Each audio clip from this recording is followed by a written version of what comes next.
আসসালামু আলাইকুম, শুভ সকাল। নিশ্চয়ই সবাই ভালো আছেন। আলহামদুলিল্লাহ, আমিও ভালো আছি। আজকে আমি আপনাদের সাথে কিছু কথা শেয়ার করব, যে কথাগুলো দেখা যায় যে অনেকেই জানে না বা অনেকেই জানে কিন্তু সেটা খেয়াল থাকে না। যেমন বর্তমান যুগে দেখা যায় যে কোনো মানুষের উপকার করে প্রশংসা পাওয়ার জন্য।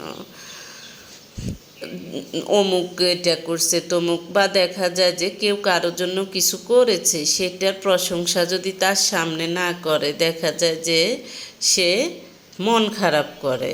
হ্যাঁ, এই ধরনের কাজ যারা করে তারা দেখা যায় যে কেউ আছে সামনে প্রশংসা করে কিন্তু পিছনে যে বদনাম করে, হ্যাঁ কি করলো আমার জন্য, এই কই এটা করে নাই ওইটা করে নাই।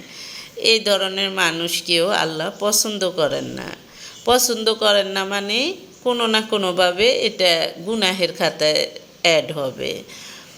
তাই করা উচিত হলো যে কোনো কাজ মানুষের প্রশংসার জন্য করবেন না, করা উচিত হলো আল্লাহর সন্তুষ্টির জন্য। আর দেখা যায় যে আপনাকে কেউ কিছু করেছে, এটা আপনি আল্লাহর দরবারে শুকরিয়া আদায় করবেন। কিন্তু সামনে প্রশংসা করলে তার মানে হলো পিছনে যে বদনাম করবে। যে মানুষ সামনে বেশি প্রশংসা করে সে মানুষ পিছনে তত বেশি বদনাম করে, এ কথা মনে রাখবেন। আর কিছু মানুষ আছে, আপনি ভাববেন যে এই মানুষ আমার আপন মানুষ, সে আমার কথা কোথাও বলবে না। আপনার যত আপনই হোক না কেন, একটা কথা মনে রাখবেন, সে যদি আপনার কাছে বিভিন্ন মানুষের কথা বলে, অমুক আপনাকে বলছে তমুক আপনাকে বলছে, মনে রাখবেন সে দেখা যাবে একসময় আপনার কথাগুলোও আবার জায়গা মতো ছেড়ে দিবে। তাই সাবধান থাকুন।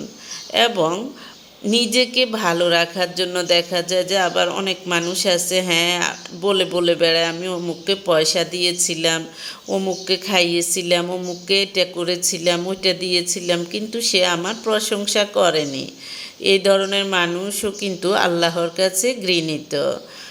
বরঞ্চ চেষ্টা করা উচিত, হ্যাঁ আমি আল্লাহর সন্তুষ্টির জন্য করেছি, আমি বান্দার সন্তুষ্টির জন্য করিনি, আমি এই কাজটি করেছি আল্লাহর সন্তুষ্টির জন্য। তখনই আপনি আল্লাহর কাছে আল্লাহর প্রিয় বান্দা হিসেবে প্রিয় বান্দা হিসেবে আপনি গ্রহণযোগ্য হবেন।